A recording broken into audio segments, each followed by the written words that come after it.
lazy.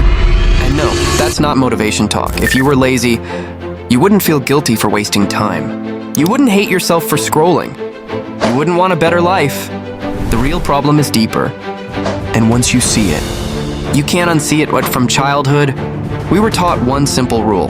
If you're not successful, you didn't work hard enough.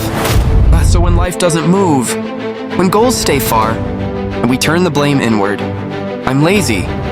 I lack discipline. I'm not built for this. But here's the uncomfortable truth. Human beings did not suddenly become weak in the last 10 years. Something else changed. Your brain evolved to focus on one thing at a time. But today it's under attack, constantly.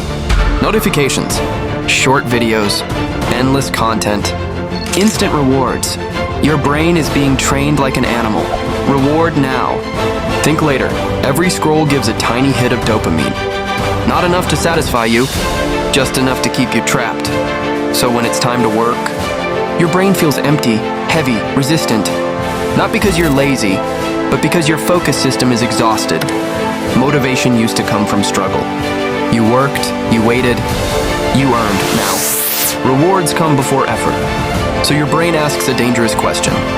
Why do something hard when pleasure is one swipe away? That's why motivation videos feel good.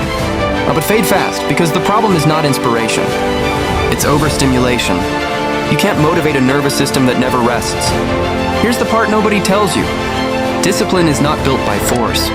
It's built by removing noise. You don't need to do more. You need to protect your attention. Start small, one task. No phone nearby. 10 minutes of full focus. At first, it feels uncomfortable. That's not failure, that's withdrawal. Your brain is relearning how to sit with effort, and slowly, clarity returns. Energy comes back, confidence grows. Not because you became stronger, but because distractions became weaker. So no, you're not lazy.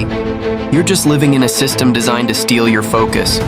The moment you stop fighting yourself and start controlling your environment, everything changes. And the real question is not, do I have motivation? It's this.